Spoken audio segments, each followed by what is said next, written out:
पूजा करने गई मंदिर में कि प्रभु मेरी इज्जत बचा लो, मैं शिषपाल को न ब्याहू जाऊं, ऐसे घर में न जाने पाऊं।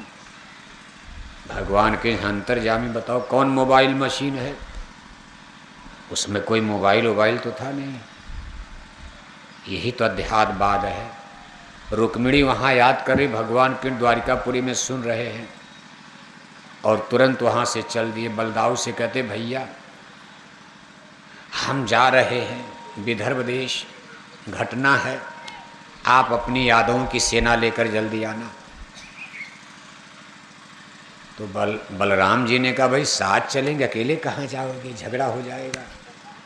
अरे कहा अगर मैं लेट करूँगा तब तक तो रुक्मिणी का मामला गड़बड़ हो जाएगा, शादी हो जाएगी, मांग में सिंदूर पड़ जाएगा, ज़बरदस्ती होने जा रही है। इसलिए भैया मैं जल्दी जाना चाहता हूँ, आप पीछे पीछे सेना लेकर आओ।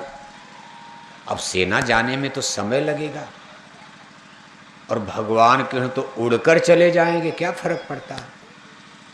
इतनी रफ्तार की दुनिया में कोई जहाज उतनी तेज नहीं, तुरंत मंदिर में पहुँचते 10-5 मिनट का खेल। भगवान पहुँच करके रुक्मिणी कर चलो हम हरण कर लेते हैं। तब तक यादवों की सेना थोड़ी देर बाद पहुंचती है। फिर देखो शिषपाल को कष्ट तो होगा ही, सही बात है, नहीं तकलीफ होगी। कोई बेचारा तिलक टीका लगाकर मुकुट उकुट बांध करके शादी के लिए तैयार है और उसकी दुल्हन को कोई दूसरा लेकर भाग जाए, बेइज्जती नहीं होगी। वो भी एक राजा और वो भी अपने ही वंश का आदमी, अपना रिश्तेदार। आखिर बुआ के ही लड़के तो शिषपाल थे। यहीं से भगवान और शिशुपाल में टेंशन हो जाता। तब से शिशुपाल इतना जरने का सवाल भी कोई होगा, जलेगा। युद्ध भी होता है, पराजित करके फिर लेकर रुक्मिणी से भगवान के ने शादी कर लिया द्वारिकापुरी में लाकर। शिशुपाल बार बार गाली, जब बुआ को पता चला तो उनको लगता था भाई ये तो बड़ा अनर्थ, क्यों गाली देते हो बार बार, अरे तुम्हारी हिम्मत है तुम लड़ाई करके ले आते, अब गाली देने से क्या लाभ मिलेगा। लेकिन बार बार जहाँ देखो गाली जब सामना पड़ता था। बुआ को किसी अनिष्ट की आशंका हो गई, किस तरह तो ये दुष्ट मारा जाएगा। बुआ ने कहा देखो भाई शिषपाल हमारा दुष्ट है लेकिन पुत्र है, अपना ही है, थोड़ी मोड़ी माफ़ी देते रहना, गलती कर सकता। भगवान श्री कृष्ण ने कहा बुआ बिल्कुल माफ़ करूँगा, लेकिन कोई सीमा तो होगी।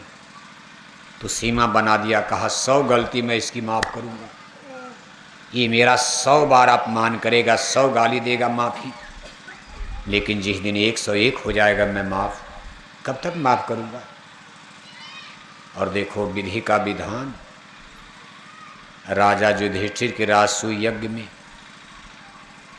यज्ञ पूजा का जब विधान, यज्ञ पूजा क्या होती है, यानी जब राजाओं का राज्याभिषेक होता था तो राजा और रानी मिलकर के सबसे श्रेष्ठ पुरुष, जिनको राजा से भी बड़ा मानना जाता था कि भाई कोई बात होगी अगर ये कह देंगे तो राजा को मानना पड़ेगा। राजा तो सबसे बड़ा वैसे भी है, लेकिन राजा से गलती हो सकती है, क्योंकि प्रभुता पाई काई मद नाही, छोटी बात आपको मिल जाए घमंड हो जाएगा। जिसको दिल्ली लखनऊ का राज मिल जाएगा घमंड नहीं आएगा, तो उसकी भी चुरकी पकड़ने वाला कोई चाहिए। तो समय का विधान था भाई कि राजा युधिष्ठिर बनेंगे, लेकिन अगर युधिष्ठिर से गलती हो रही किसी की नहीं सुनेगी, लेकिन इनकी बात जरूर मानेगी, तो उसको राजा रानी का चरण धो करके सर माथे चढ़ाना पड़ता था। अग्र पूजा इसको कहते कि भाई हमने आपको अपने से बड़ा मान लिया, जीवन भर जब तक हम राजा रहेंगे आप जो कहेंगे, भले हम किसी की बात ना माने, लेकिन अगर ये कह दें कि इनकी बात हम मानेंगे। अब राजा युधिष्ठिर के यज्ञ में बड़े बड़े साधु महात्मा, राजा महाराजा सब आए, देश देश के राजा आए हैं, राजसूय यज्ञ हो रही, अश्वमेध यज्ञ। राजा युधिष्ठिर का राजा जब कौरव पांडव का बंटवारा, घटना है हस्तिनापुर 2 भाग में बट गया, जमुना किस पार गुड़गामा दिल्ली पांडवों को मिला इंद्रप्रस्थ, इधर मेरठ वाला हिस्सा हस्तिनापुर मिल गया कौरवों को। अब आधा आधा राज डिवाइड हो गया। उसके राजा जो युधिष्ठिर बने उन्हीं का राज्याभिषेक हो रहा। अगर पूजा किसकी की जाए तो सबसे पहले नाम भीष्म पितामह का आता। भीष्म पितामह के लिए कहा जाता उस समय संसार की सुपर पावर, इतनी बड़ी उनके पास ताकत थी। 3 बाण उनके पास ऐसा था, एक बाण अगर वो मार देते तो पूरे समुंदर का पानी सूख जाता। बताओ आप, कितनी बड़ी मिसाइल थी ये। लोहे का बाण रहा होगा, लोहे का बाण मारोगे तो तालाब का पानी नहीं सूखेगा। एक बाण चला देते तो पूरे हिंद महासागर, प्रशांत महासागर सारा पानी सूख जाता। दूसरा बाण अगर वो मार देते तो हमारी धरती के बड़े बड़े पर्वत पहाड़ चिथड़े चिथड़े हो जाते, धरती खत्म हो जाती। तीसरा बाण उनके पास ऐसा था, अगर उसको छोड़ देते तो सूरज और चंदा की गतियां भी ठहर जाती हैं। आज लंदन अमेरिका के पास ऐसी मिसाइल परमाणु बम आज भी नहीं सूरज चंदा को प्रभावित कर दें। परमाणु बम बहुत बड़ी, आज की सबसे बड़ी ताकत परमाणु बम माना जा रहा। इतनी बड़ी ताकत है कि बम्बई ऐसा शहर, अमेरिका का 2 परमाणु बम डाल दिया जाए तो 2-3 घंटे में खत्म हो जाएगा। लेकिन भीष्म पितामह का परमाणु बम, एक ही परमाणु बम पूरी धरती को नष्ट कर देगा। लेकिन ईश्वर भी, भगवान भी गजब के हैं। ऐसे लोगों को इतनी बड़ी शक्ति मिली, लेकिन भीष्म पितामह मर गए, लेकिन उसका प्रयोग उन्होंने नहीं किया। महाभारत में उनका जीवन संकट है। धृतराष्ट्र ने ताना मार दिया कि मेरा अन्न खाए हो पितामह, और आज मेरे पुत्र मारे जा रहे। पांडव 5 के 5 जिंदा हैं। सब कुछ भीष्म को जोश भी आया था, चाहते थे एक घंटे में महाभारत खत्म हो जाती। ऐसा माना जाता उसमें संसार की सबसे बड़ी सुपर पावर, इसीलिए हस्तिनापुर को माना जाता। जैसे आज आपसे पूछा जाए कि आज के इस प्रेजेंट टाइम में दुनिया की सुपर पावर क्या है, तो आप क्या बताओगे? इस समय संसार की सबसे बड़ी शक्ति कौन है, तो क्या बताओगे बाबू साहब? क्या बताएंगे आप? अमेरिका का नाम आता, क्योंकि अमेरिका ने ही सबसे पहले चंदा मामा पर जाने वाली जहाज बना दिया। अमेरिका ने ही सबसे पहले 1945 में जापान पर परमाणु बम का विस्फोट किया, जिसके बल पर दूसरा विश्व युद्ध जीत लिया। आज भी अमेरिका की सुपर पावर, उसका सुपर साइंस और विज्ञान दुनिया को कांपाता रहता। दरोगा बना बैठा अमेरिका का डंडे से। दरोगा आप काम में आए तो सब लोग सर सर सर, दरोगा न अच्छा देखेगा न बुरा देखेगा, 2 डंडा मारेगा।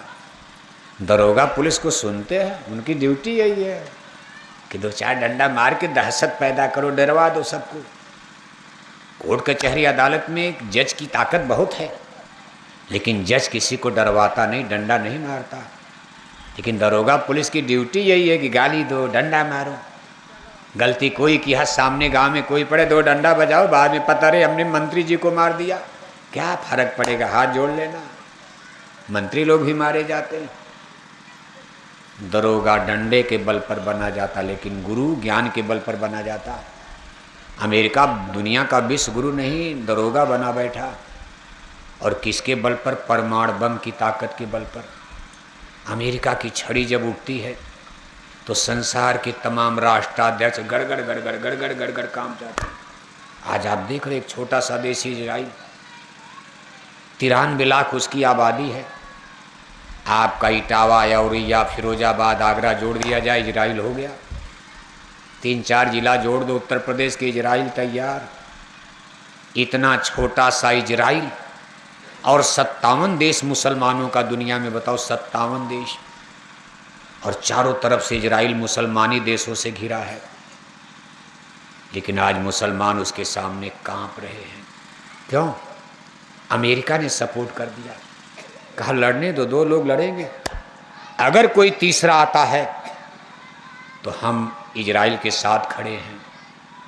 इसलिए Iran, Iraq, Beirut, Libya, Lebanon, Pakistan, Indonesia, Bangladesh, ये 1-2 देश, 57 देश सब कांप रहे हैं। छोटी छोटी बात में जहां मुसलमान बंदूक तलवार लेते, इतने लोग इजराइल मारा भाग दे फिर अमेरिका ताकत है। लेकिन आपको सुन करके आश्चर्य होगा, 5000 बरस पहले ये ताकत हस्तिनापुर के पास थी। इसी भारत में पूरे विश्व की सुपर पावर हस्तिनापुर को कहा जाता था, क्योंकि भीष्म पितामह के पास जो पावर थी उस समय संसार में किसी मनुष्य के पास नहीं थी। आपको गप लग रहा होगा, आप कहोगे लंदन अमेरिका तब कहाँ थे? लंदन अमेरिका चड्डी पहनकर आदिवासी कोलभील जैसे जंगल में रहते, ये लोग आदिवासी जंगली जीवन कबीलों का जिया करते थे। तब सारी कल्चर, सारी सिविलाइजेशन, संस्कृति इसी अखंड भारत जिसको कहा जाता था, उस समय इसको जम्बू द्वीप, सिंघल द्वीप, आर्यावर्त, ब्रह्मावर्त, ईरान, इराक जा ले करके इधर मलेशिया, सिंगापुर, सब अखंड भारत। उससे और पीछे आप चलोगे लाखों बरस पहले तो संसार की सुपर पावर अयोध्या था, रघुवंश, जहां भगवान राम ने जिस वंश में जन्म लिया। लाखों बरस पहले इसको त्रेता काल का टाइम पीरियड कहा जाए, लाख बरस पहले।